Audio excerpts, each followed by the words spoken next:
Today we have an interesting case study, 1995 Volvo 940, rough idle and misfire at light cruise, and pinging under load.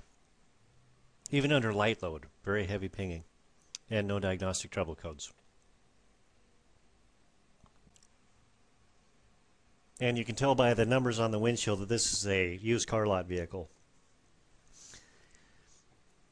Now this vehicle's been to the wholesale auction a few times, apparently because no one can figure out what's wrong with the car. Now at first glance I notice a lot of parts have been replaced. All the ignition components have been replaced, and a shiny new cylinder head, along with two ECMs laying on the passenger floor.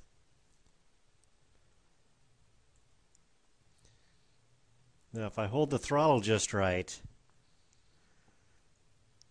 we'll see it really start to thrash around in its mounts.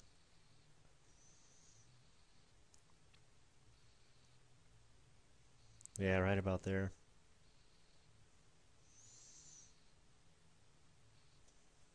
I'll often start with checking fuel pressure on problems like these. Now here with the engine idling and the regulator plugged in, our spec is 43 psi, so we're a little on the high side. And with the regulator unplugged, it jumps about 8 pounds. So inspection of the spark plug shows it appears to be running slightly rich, but not too black and fuzzy. So I thought next I would take a look at the oxygen sensor and the fuel control. Now in channel A here on the blue we have our mass airflow sensor, and channel B in the red we have the oxygen sensor. We can see it looks like the oxygen sensor cycling, and it is in fuel control.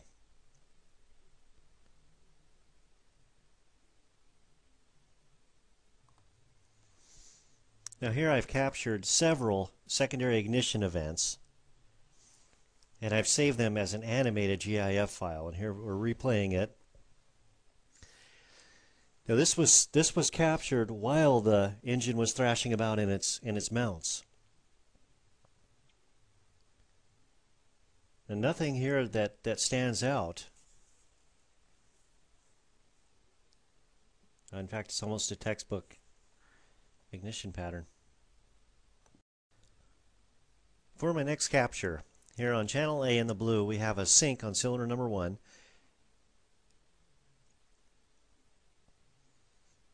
And this is just showing the number 1 firing event when it happens. On channel B, or the red, I have the secondary ignition right at the coil wire, so that's given us the secondary ignition for all cylinders. C on the green here, we have our crankshaft position sensor. And on channel D, the brown, we have a WPS 500 pressure transducer in cylinder number 1, measuring cylinder pressures.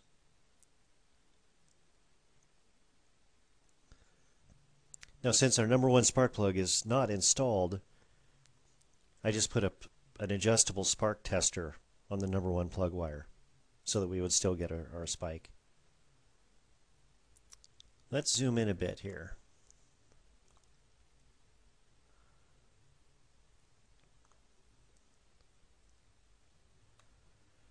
Now I'm going to bring out a couple of vertical rulers, and I'm going to put them on right on our compression peaks. So here we have framed off 720 degrees. Now often when I hear pinging, as this car is pretty heavily, I often suspect ignition timing issues. Now I can determine timing right here with the information I have on this screen. Here we have our number 1 compression peak. So top dead center is going to be approximately right at the top of that peak. And we have here, we can see where cylinder number 1 fired. Now to determine the number of degrees advance we have, bring up a calculator.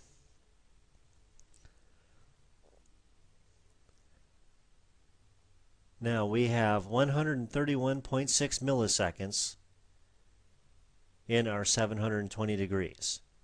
So 720 divided by 131.6. We'll call this 5.5 degrees per millisecond.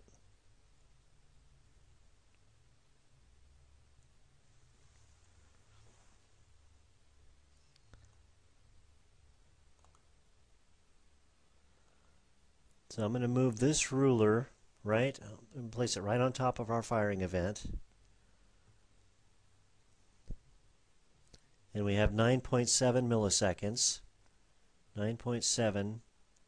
Multiply that times our 5.5.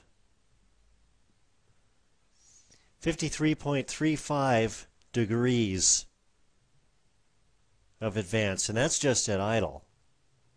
That seems a little excessive to me. Now there is another application available to AutoNerd's Pico Group members to help determine when an event like this takes place in degrees. I'll show you how this works. I'm going to edit, copy as image, and then I'm going to start this application called the Compression Waveform Viewer. I'm going to open Image from Clipboard, and there's the image we were just viewing. I'm going to bring up these degree cursors, place them on our compression peaks just like we did before.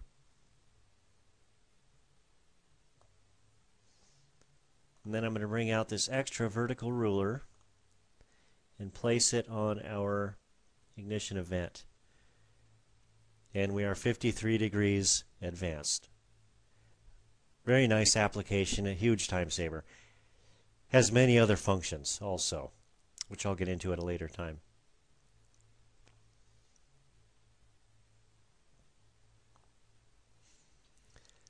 Now, for those of you that don't have the WPS 500 pressure transducer, we could also use the high amp probe, the 600 amp probe, around the battery cable to get a relative compression test.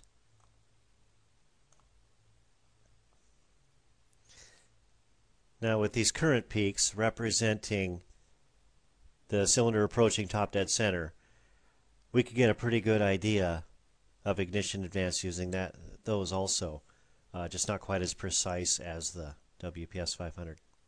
Now, according to ALLDATA, our ignition timing spec is 12 degrees before top dead center, plus or minus 2 at 775 RPM.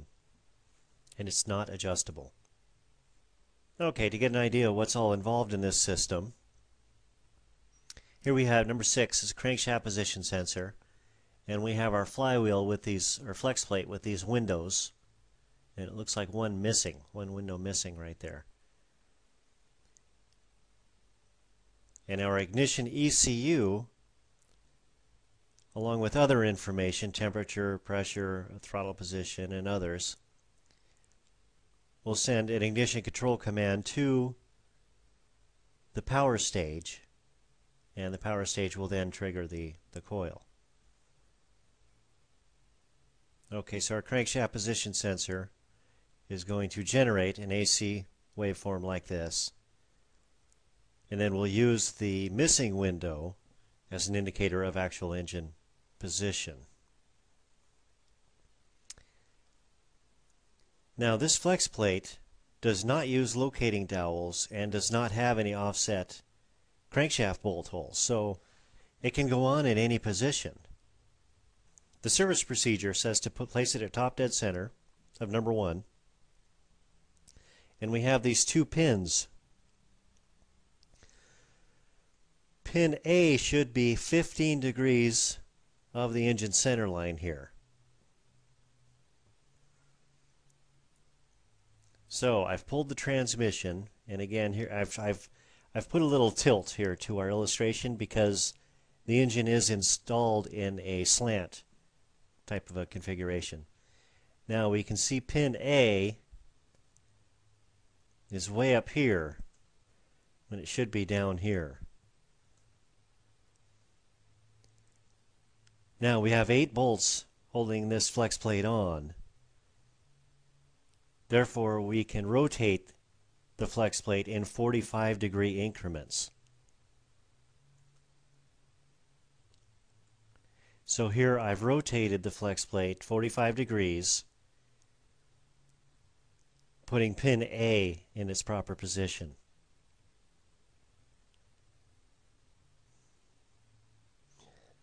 Okay, here's a capture I took after the repair and the transmission reinstalled. Let's zoom in a bit here.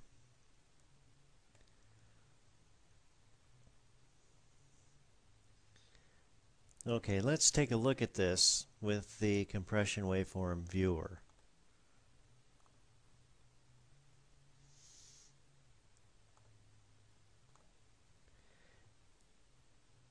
And I'll mark off our 720 again.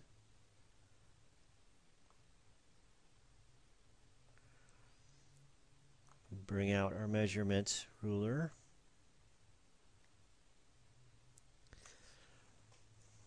We are now 11 degrees advanced. That's more like it. And a road test confirmed the repair, and the customer's happy. There's many diagnostic paths that a technician could take to diagnose this vehicle. This path I chose just proved to be quick and efficient, and it got the job done.